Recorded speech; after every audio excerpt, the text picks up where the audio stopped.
Hey y'all, I'm the Job Chick, and I want to talk about this article right here because I read it the other day and it actually drove me insane.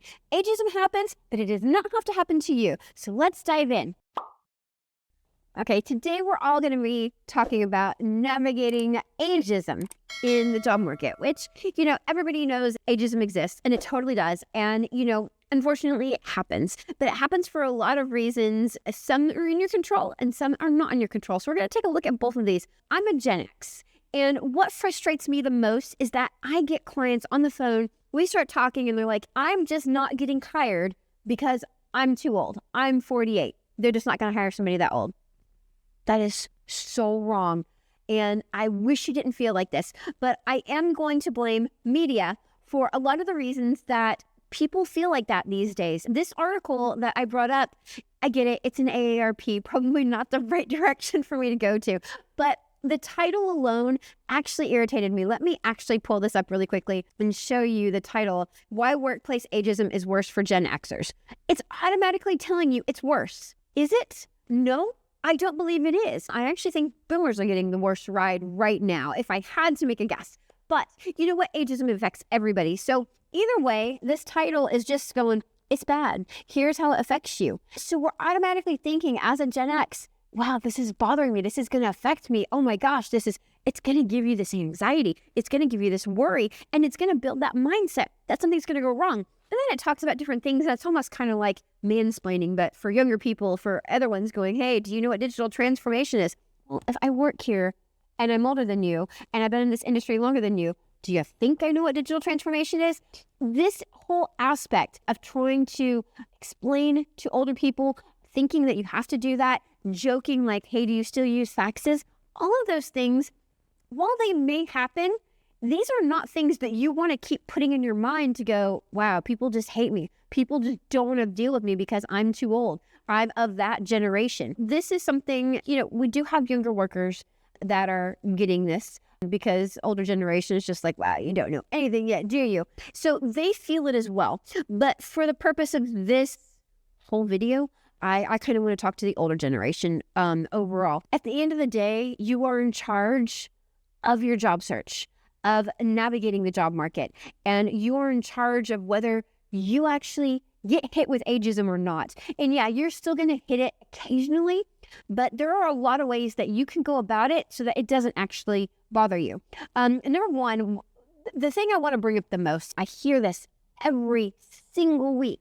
Oh, I'm just being told I'm too old. They're asking me questions that I know that they're thinking I'm too old. Well, if that's happening in your job search, if that's happening with a recruiter or immediately with the hiring manager, the person interviewing you, do you actually want to work for that company?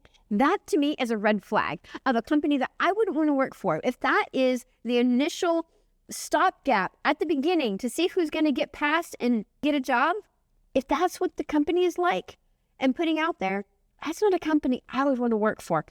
So that's something I want you to think about. Yes, finish your interviews, do your thing, but maybe bow out of that one. It's not somewhere you want to go.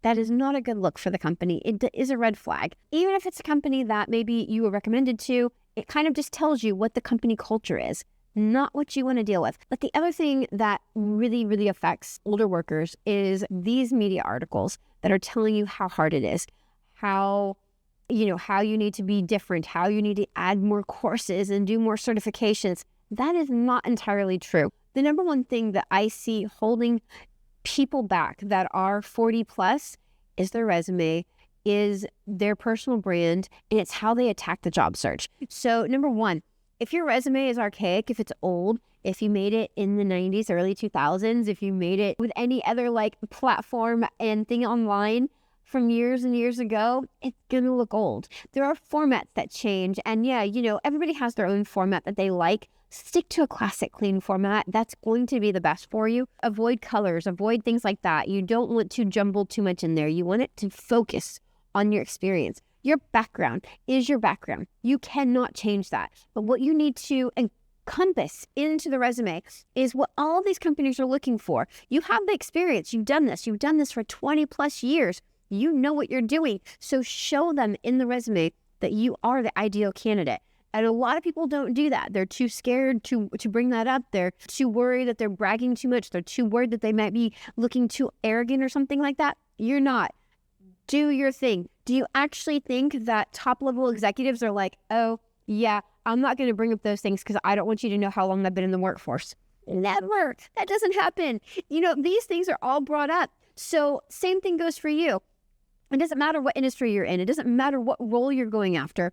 Focus on all the good stuff that you've done and just lay it on there. And that is actually going to help. The other things, I see people do, try to leave out dates. Again, do you think executives go, oh, I don't want anybody to know that I graduated college in the 80s or the 90s? No, absolutely not. They're focused on their experience and what they've done, their background. The dates are irrelevant, but put them on there because you don't want to cause a red flag to go up by a recruiter, by a hiring manager, just to go, why are they leaving this off? They're going to talk to you anyway. They're going to see how old you are, but focus on the good stuff. Just state facts. Put it out there. That is actually going to help you the most. The other thing that you can really change your job search with is by utilizing your network instead of just applying for job boards. I advise this to a lot of my clients. Most of them are 48, 50 plus, and they do have a heck of a background, and they're typically like senior management directors and upwards, a lot of executives. So they already know their network is something. And I know we've seen the examples online, but it's one of those things that people don't want to utilize their network because they're scared to talk to people. Go talk to them. Go talk to your colleagues. Go talk to them. Go figure out what's going on in the job market, in their industry, in their company that they're working with now. They can probably guide you to talk to the right department head at that company that you are interested in working with. Using your network is really crucial these days. You can avoid ageism by not using Easy Apply, by not using Indeed and just applying through all these job boards and things like that. Go straight to the source and build that conversation, build that relationship with a recruiter, with a hiring manager, whoever it might be. You're going to be able to figure out faster whether they're going to look at you with ageism or they're just like, oh, you are damn awesome. And that's what you want. So talk to people, utilize your network, make connections, network yourself, and build new relationships with people. And all of those things are really going to help you with ageism. At the end of the day, stop reading these articles because they are just going to put that in your mind, and you don't want that rolling around the back of your mind when you're in an interview because it will pop up and you will be worried about it. And you only should be focusing on how amazing you are, your background, your experience, and what you actually have to offer a company. So don't read AARP articles.